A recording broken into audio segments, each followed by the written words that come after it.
Hola, bienvenidos. Soy Juan Rodríguez y esto es Crimipedia Argentina, primer podcast sobre asesinos seriales de nuestro país. Bueno, sin más preámbulos, como adelantamos en el título, es momento de hablar de Cayetano Santos Godino, más conocido como el Petizo Orejudo. Pero antes voy a presentar a mis compañeros. Guillermina Bavaro, ¿de qué nos vas a hablar? Hola Juan, muy bien. Vamos a hablar un poquito sobre la vida detrás de este personaje de la historia criminal argentina y un poquito a ver qué hay detrás de toda esa mente criminal y misteriosa. Bueno, Guille, Ezequiel Farelo, ¿qué nos vas a hablar de el más petizo y el más orejudo? ¿Qué tal, Juan? ¿Cómo estás? Bueno, voy a estar hablando sobre cómo inició su etapa como asesino. Bueno, muy bien. Eso. Talía Alcieu. Hola Juan, ¿cómo va? Bien, ¿qué nos traes vos?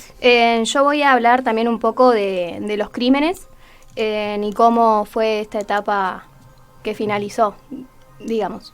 Bueno, muy bien. Lorenzo Esteva. ¿Cómo estás, Juan? ¿Todo bien? Bien.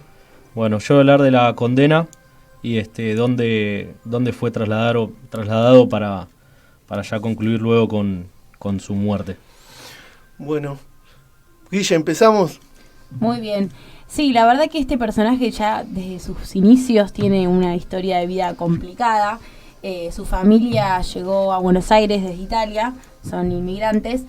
Sus padres fueron Fiore Godino y Lucía Rufo. Como te dije, ya desde el principio nació su historia medio truncada, por así decirlo. Su padre era alcohólico y golpeador y contrajo sífilis antes de que este personaje naciera. El niño ya vino al mundo con graves problemas de salud. De hecho, durante su infancia tuvo una enfermedad muy complicada relacionada a la mala alimentación, que era la enteritis, y ya desde el principio nació como a los ponchazos, si se puede decir, a nivel de salud y a nivel psicológico en relación a su relación con su padre. Y también un factor que fue determinante en su actitud frente a la vida y a la relación con las personas fue que su niñez transcurrió en la calle, vagando, callejeando, como decirlo de una forma más coloquial. Y a partir de los 5 años ya estuvo por varias escuelas porque no se llegaba a adaptar y tenía problemas de conducta. Eso ya tendría que haber sido como un indicio para su alrededor y para su contexto, para que se dé cuenta de que se trataba de una persona con ciertas características, ¿no? Es bueno lo que decís para tratar de entender un poco la psiquis, ¿no? Exactamente. Uno no trata de justificarlo, pero sí de entender cierta anomalía. Exactamente, ciertas causas de por qué él tenía determinadas actitudes frente a las relaciones y cómo, bueno, terminó resultando su vida y su historia criminalística, ¿no? Obviamente. Bueno, el principio de su vida, como dije anteriormente, fue en la calle, ya tenía problemas de conducta y un factor a tener en cuenta que su sobrenombre es, claramente si se ven las imágenes, era porque tenía unas orejas de un gran tamaño, pero sin tomarlo de forma graciosa, él sufrió muchos problemas en su infancia relacionados a esa característica física, porque sufrió muchas burlas y lo que hoy en día llamamos como bullying, ¿no? Y ya como tenía una actitud diferente con respecto a los niños. Entonces desde chico ya viene con un cierto resentimiento, ¿no? Claro, exactamente. Y bueno, ya solo con 15 años, siendo muy joven, comenzó su vida criminalística y sus actos delictivos. Bueno, Guille, muy interesante la parte esa, como decía hace un ratito, de tratar de entender la psiquis de cómo llegó a ser el más asesino, ¿no? Exactamente. De la historia de la Argentina. Bueno, vamos a pasar a la parte de sus crímenes, encargado de Ezequiel Farelo.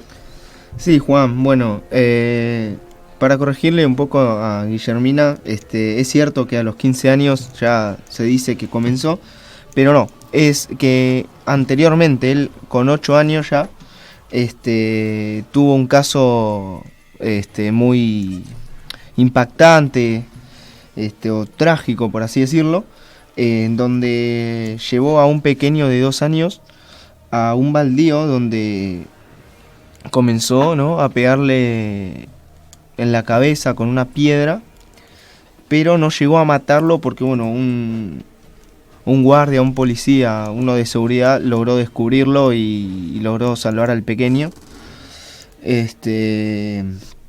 Lo mismo sucedió en el caso de Roberto Carmelo Russo, Ana Neri y María Rosa Fase, en donde en todos estos casos por no decir asesinato, ¿no?, de maltrato hacia estas personas, siempre hubo una persona que logró salvar, digamos, la vida de estas personas. En cuanto al caso Russo, a pesar de que Cayetano repitió la historia en la que él decía ser el liberador de los menores, fue arrestado y al poco tiempo lo liberaron por falta de méritos. O sea, no tenían como pruebas como para decir, no, mira, este es asesino en serio, porque todavía no había matado, sino que había como lastimado física y psicológicamente a los jóvenes. No les produjo la muerte todavía. Ya para el año 1912, para ser más exactos, el 17 de enero de 1912, Cayetano, más conocido con el sobrenombre del Petiso Orejudo, se introdujo en una bodega de la calle Corrientes en Capital y comenzó con una de sus grandes pasiones, ¿no?, que además del asesinato era el fuego. O sea, era fanático de quemar cosas, digamos. Donde provocó un incendio que tardó 4 horas en ser sofocado por los bomberos. Y luego de su arresto, él decía lo siguiente: me gusta ver trabajar a los bomberos. Es lindo ver cómo caen en el fuego. Y cabe aclarar también, para cerrar un poco esta primera introducción a sus crímenes, es que con tan solo 20 años cometió 11 asesinatos en un año y el modus operandi era clavarle clavos a las personas como marca personal una vez que los haya asesinado. Bueno, macabro, ¿no?, lo que escuchamos. Ay, sí, la verdad que da miedo el relato de la historia de este personaje, ¿o no? Muy terrorífico. Se podría decir incendiario. Bueno, las tiene todas. Asesino, incendiario, pobre hombre, ¿no? Hablando en lo que le pasa, lo que le pasó en su vida, ¿no? Bueno, hay otra faceta criminal, ¿no?, en su vida ¿qué nos puedes contar de eso, Talía? Bien, voy a complementar un poco lo que contó ese recién, algunos crímenes que hizo. En estos fueron los más importantes, digamos, porque con esto fue que él cayó en la condena. El primero fue un niño de 13 años que fue hallado muerto a golpes, estrangulado. Fue en el año 1912. Esto fue en una casa vacía. Después de 2 meses, a Reina Bonita, que tenía tan solo 5 años, la prendió fuego también y falleció al poco tiempo debido a las quemaduras graves que tuvo. Se ve que sí, que tenía un problema grande con el fuego. Claro, ahí se denota lo que contaba Ezequiel de que le gustaba, era ¿no? fanático, Era de fanático quemar, de sí. quemar. El segundo crimen que tuvo fue el de Gesualdo Giordano, el mismo año, también en 1912, que este joven asesino cayó finalmente en las manos de la justicia. Con este crimen fue con su condena. Gesualdito no tenía ni 4 años cuando desapareció de la puerta de su casa. El cadáver apareció en un baldío, estrangulado con un piolín y con un clavo en la sien, como contaba ese, que era como su marca personal. Después de matar a la gente, lo reconocía con un clavo en la cabeza. Ahora, no se sabe si violaba a las víctimas y las mataba, o solamente le daba placer matar. Eso no. Mirá, no tiene... por lo que están contando los chicos, su característica era o utilizar el fuego como un arma, como su sello distintivo, y los clavos. ¿O no? Estoy en lo cierto. Sí, correctamente. No creo que haya perseguido a una persona por un fin sexual, sino que era como algo más de placer que le daba el hecho de matar a una persona. No creo que tenga otra intención. Aparte, fíjate que sus víctimas eran niños. Él como que se enfrentaba o quería atacar a menores, claro, a sus pares, en realidad. También por su contextura física, capaz. Puede ser un factor ese. No. Hay que tenerlo en cuenta. Sí. Que era... Ahora, permiso, ¿no? Pero pobre los bomberos, porque qué culpa tenían, ¿no? De ver esas cosas tan horribles. Bueno, Talía, seguimos con el... Bueno, dale.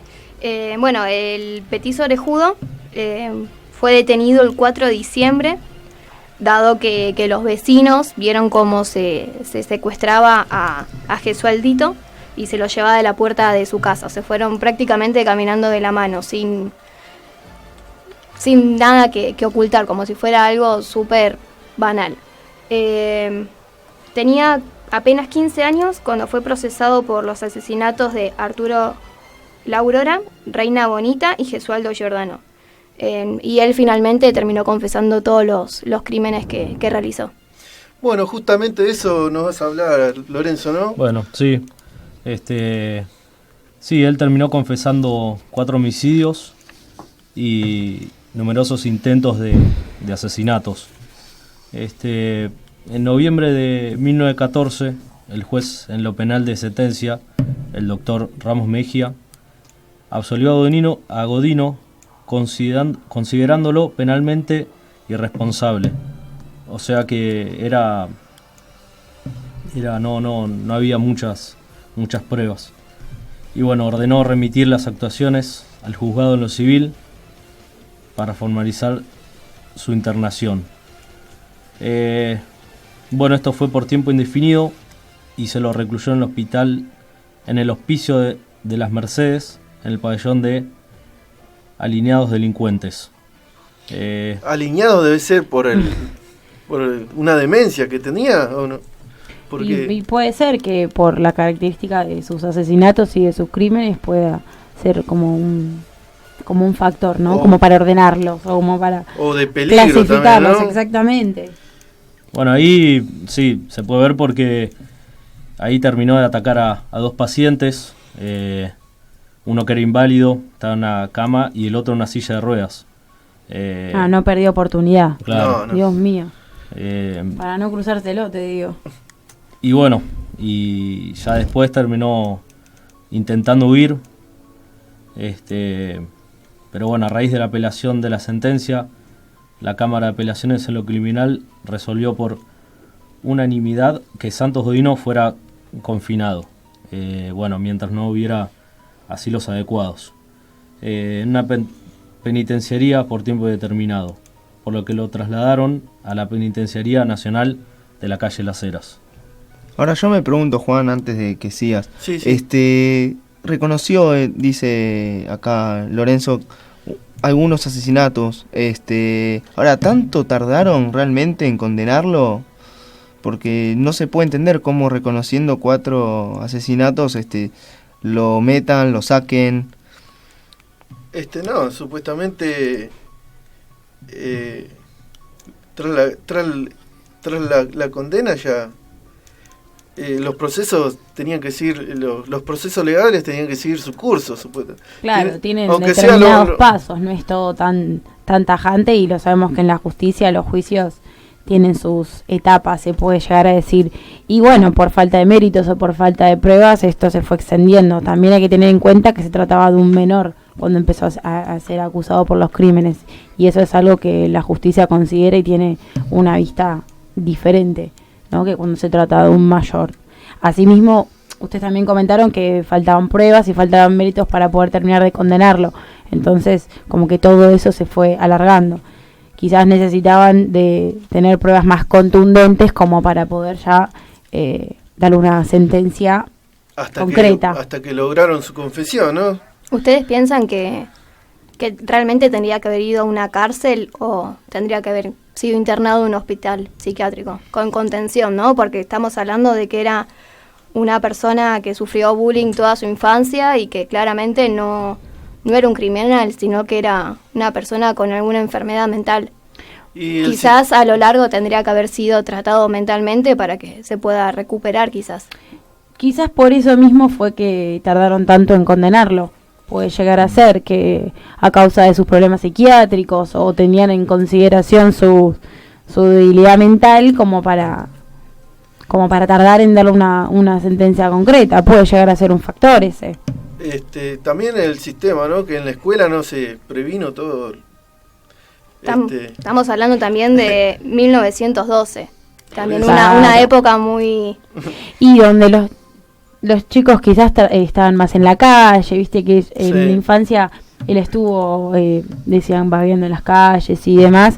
Quizás los padres no estuvieron tan presentes y la historia de él fue importante como para que él desencadene en estos actos. Igualmente él terminó confesando que quiso hacer esos homicidios y las tentativas, así que yo creo que él sabía lo que estaba haciendo y en lo que se estaba metiendo. Es muy loco, ¿no? Pensar la mente criminal de esa manera, porque no había un porqué. Él lo hacía porque disfrutaba ver sufrir a la gente que quizás en algún momento lo hizo sufrir a él. Claro, tal cual.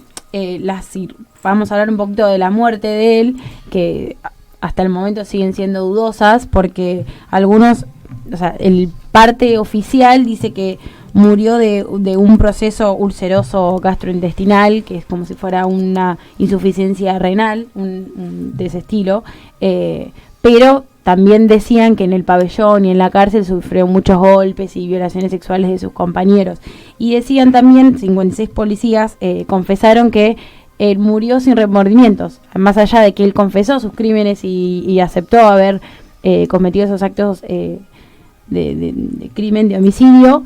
Él no hablaba de un aspecto de culpa o de arrepentimiento o pidiendo perdón, sino que decía, sí, yo quise matar, yo quise hacer, yo quise golpear y entonces decís, ¿cómo puede ser que una persona pueda confesar tan libremente y al mismo tiempo no estar arrepentido, no sentirse mal por esas personas? Estaba orgullosa de los crímenes que cometió. Claro, él como un artista, digamos, que al final de él su tenía su carrera muestra objetivo, su lo obra. cumplía y lo confesó y todo, pero no sintió culpa en ningún momento. Entonces, es llamativo. Es llamativo, sí. Es llamativo. Es llamativo. Bueno, sin más preámbulos, llegamos al fin. ¿Nadie quiere acotar nada más? No, por mi parte. Bueno, síganos en nuestras redes sociales, Crimipedia Argentina, tanto en Facebook, YouTube e Instagram. Y bueno, muchas gracias.